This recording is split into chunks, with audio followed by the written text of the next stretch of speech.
আরে কোরআন হাদিস পড়লে সবাই আলেম তো হয় না, আরে কোরআন হাদিস পড়লে সবাই আলেম তো হয় না, নবীর প্রেমে মজুলো যারা তারাই মাওলানা। বলেন না সুবহানাল্লাহ।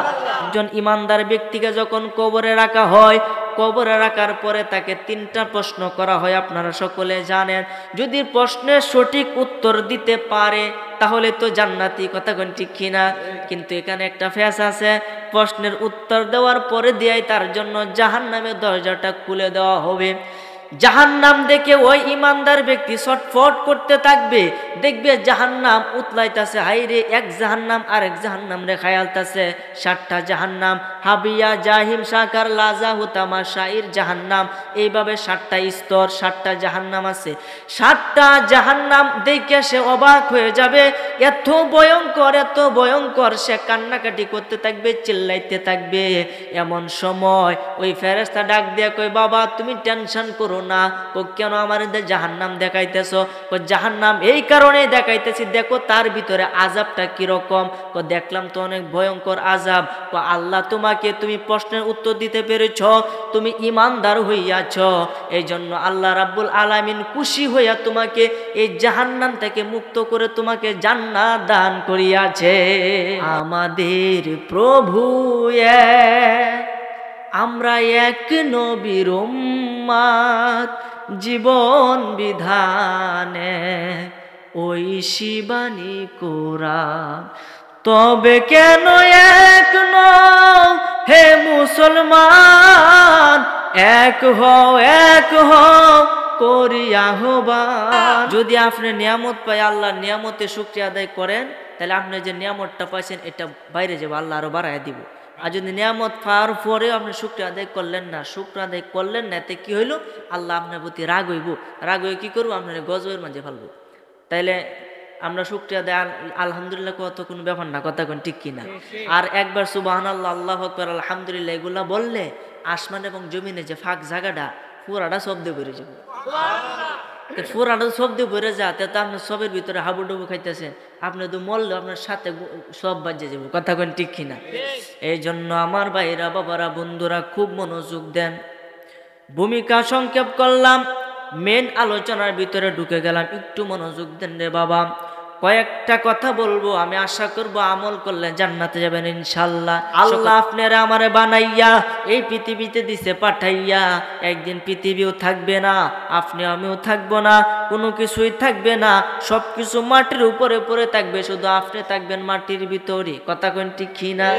এই জন্য আমার ভাইরা, বাবারা, বন্ধুরা, দুনিয়ার মধ্যে বাহাদুরি করার সুযোগ নাই। কেননা আপনাকে আল্লাহর বন্ধু হইতে হবে।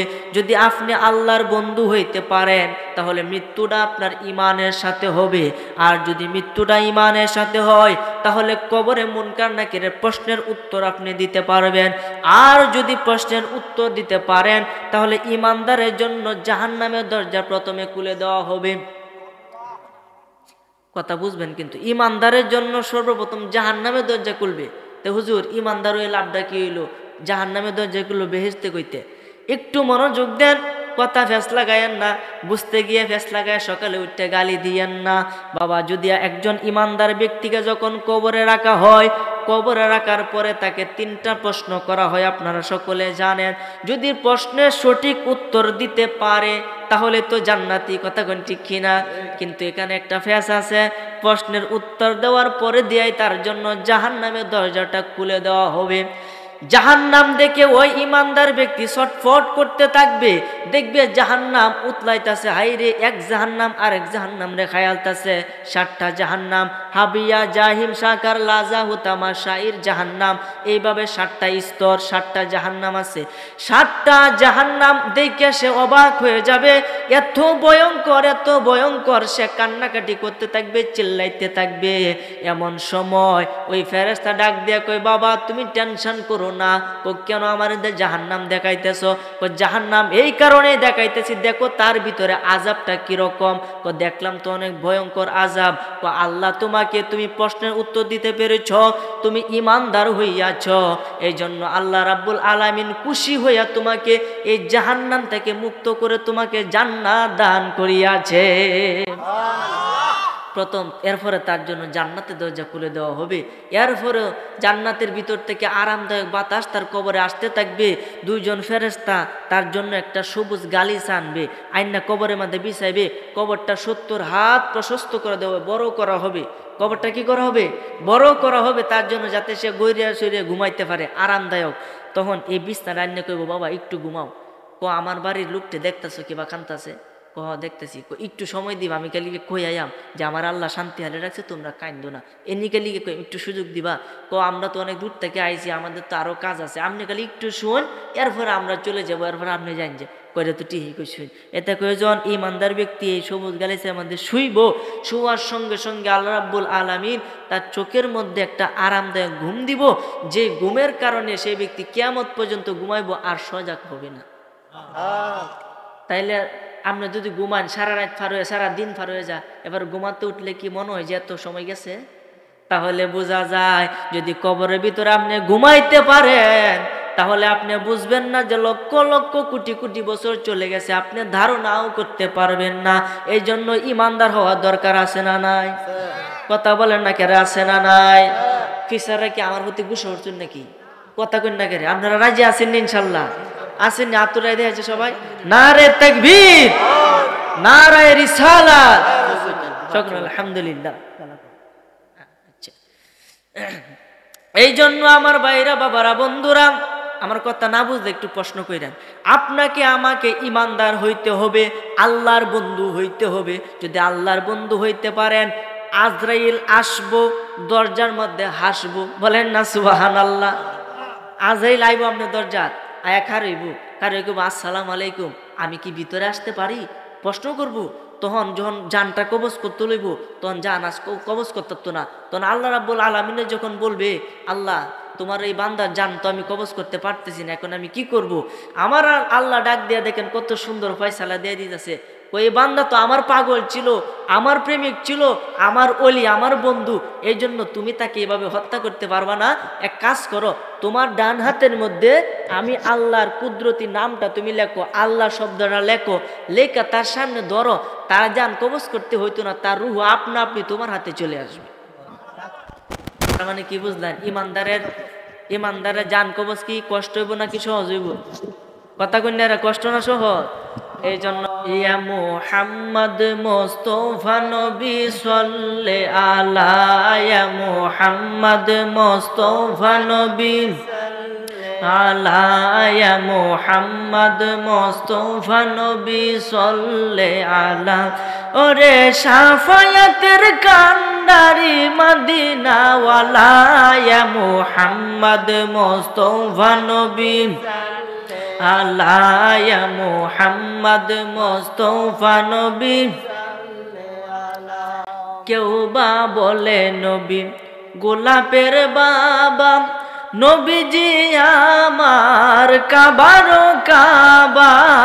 কেউ বা বলে নবী গোলাপের বাবা, নবীজি আমার কাবারও কাবা।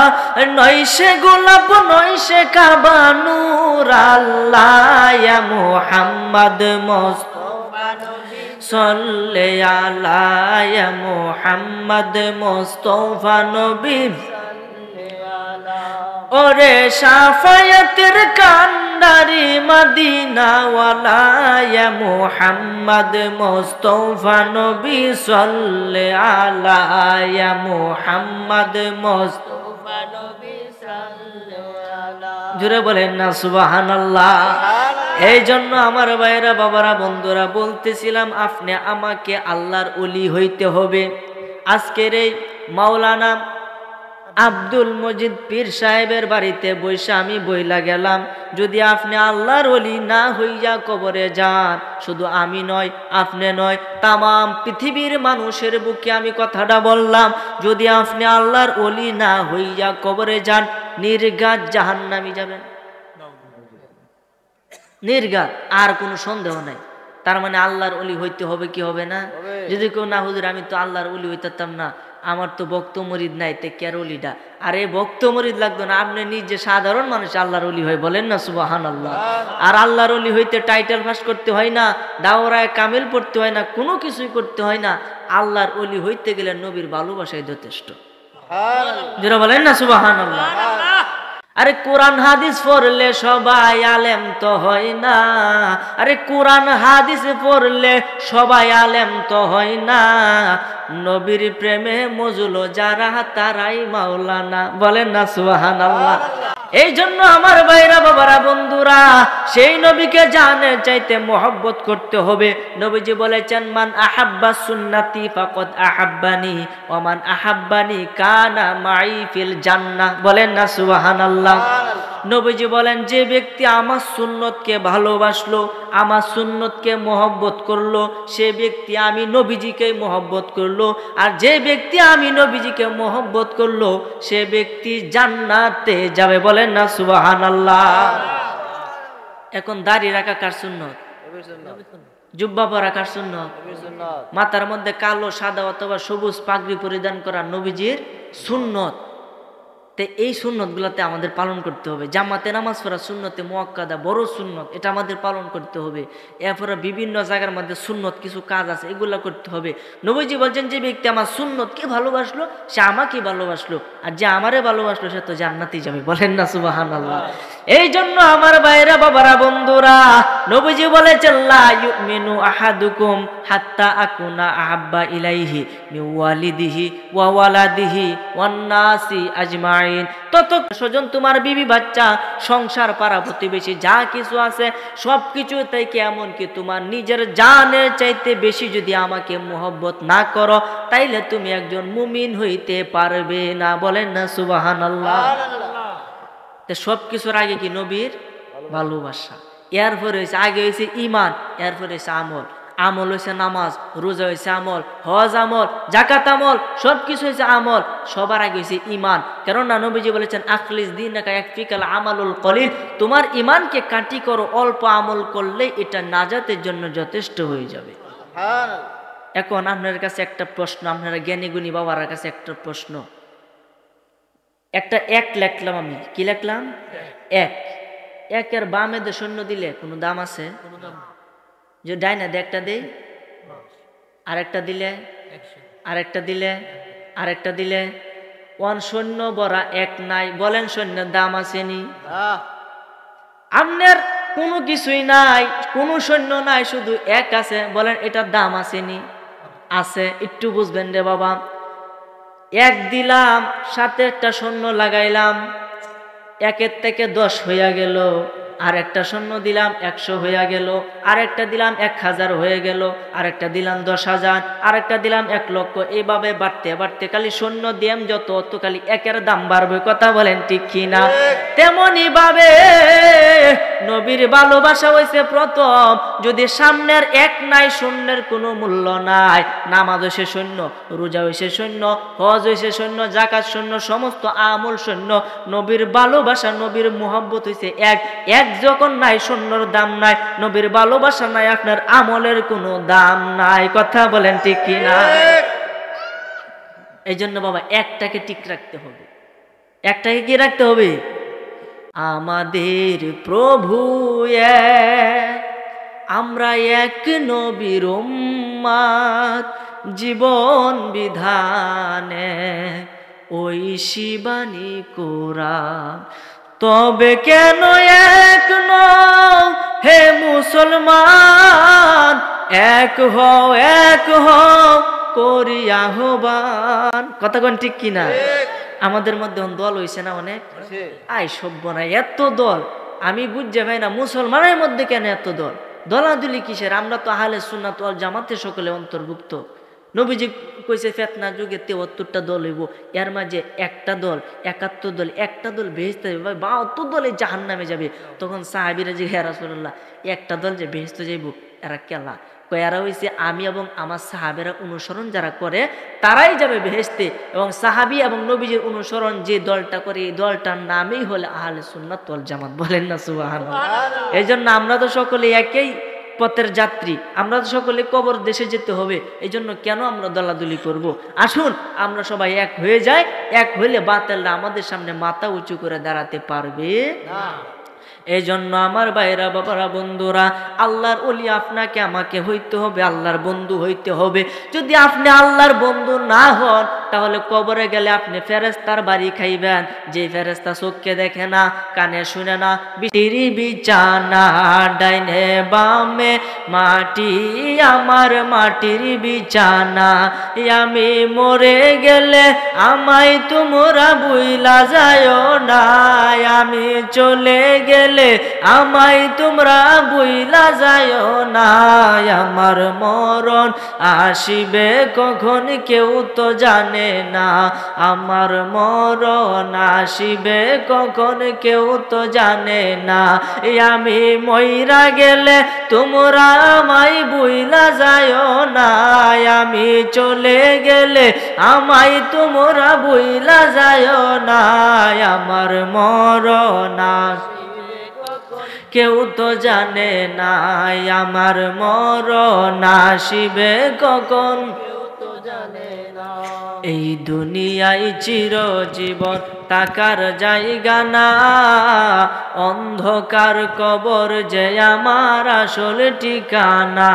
হাই হাই অন্ধকার কবর যে আমার আসল ঠিকানা। সবাই রেখে আমায় চলে যাবে, সঙ্গী হবে না, সবাই রেখে আমায় চলে যাবে, সঙ্গী হবে না।